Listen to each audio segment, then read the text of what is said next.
I'm Barkley Peschel, and this is my wife, Jill. We've been married for 11 years. Moved to Sugar Land. Within 2 years, we had our first child, Caden, and 18 months later had Gracie. Jill was teaching prior to having our first child, and she was a stay-at-home mom raising our kids. We were just living our normal life and just enjoying our kids, and things were good. So I was just working my tail off to be successful. And that was up until June 2011 when things changed for us. We had our testimony from some folks that we met, and it was just instantly, God broke our hearts and changed our hearts. 30 minutes down the road in Montrose, there's these street babies who have no families, their parents are homeless, which is where a lot of the babies come from, because on Wednesday nights these people come, they come for food, a lot of them are homeless. This group they're with is looking for families who will get licensed and foster and adopt these street babies. It's like both of us, just tears in our eyes, looked at each other and said, that's what we're supposed to do. And then we thought we were crazy after that. Yeah, we did. Then we started second guessing ourselves and said, did we hear God? Hear the Lord saying that we're supposed to do this? Do we follow God's lead? Do we obey? Or do we ignore Him? Just ignore Him and just go about our business with our comfortable life? We immediately, for a sounding board, we called our best friends. And I think the next day after we got home, we went and had dinner with them. And the first thing they did is let's judge this against what God's Word said. And so this lines up with, this is biblical. So if you feel like this is what God's calling you to do, then you need to do it. After about a year of serving down at Montrose Street Reach, we got a call, and they called to say there's a situation, and they wanted us to come down and meet a couple, and so we went down there to meet them.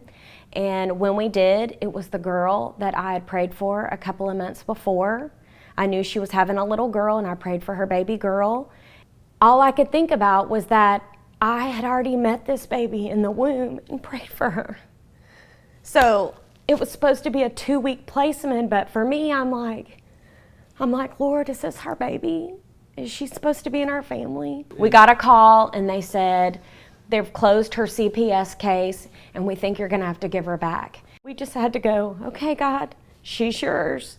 You love her more than we do, even though it wouldn't make a bit of sense to us if she went back to the street, but we knew God was in control, and He was holding her in the palms of His hands. It changed our lives. It changed our children's lives, because we involved our children from day one. When we felt the Lord call us to do this, we said, we're telling them, and we're going to pray every night. So for a year they prayed for baby Peschel, and then for a year they prayed that God would let us adopt Bella.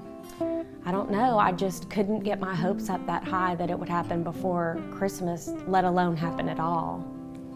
And then, come to find out, in December, Mom decides to relinquish her rights. And then on May 17th, we adopted Bella into our family.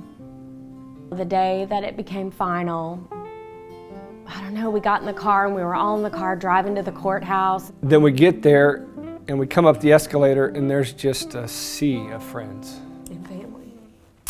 And we get into the courtroom, and there were over 50 people in that courtroom standing with us before the judge as we gave our oath of adoption. We felt so loved and blessed by the whole experience. And we look back at call it a hardship. It was hard, and there were ups and downs, but we wouldn't trade. Waiting is always hard. But we wouldn't trade 1 second of that, because it made us, it tested our faith. It made us different. Us being faithful to our calling and praying and just how their lives now are impacted and changed forever because of the journey that we've been through.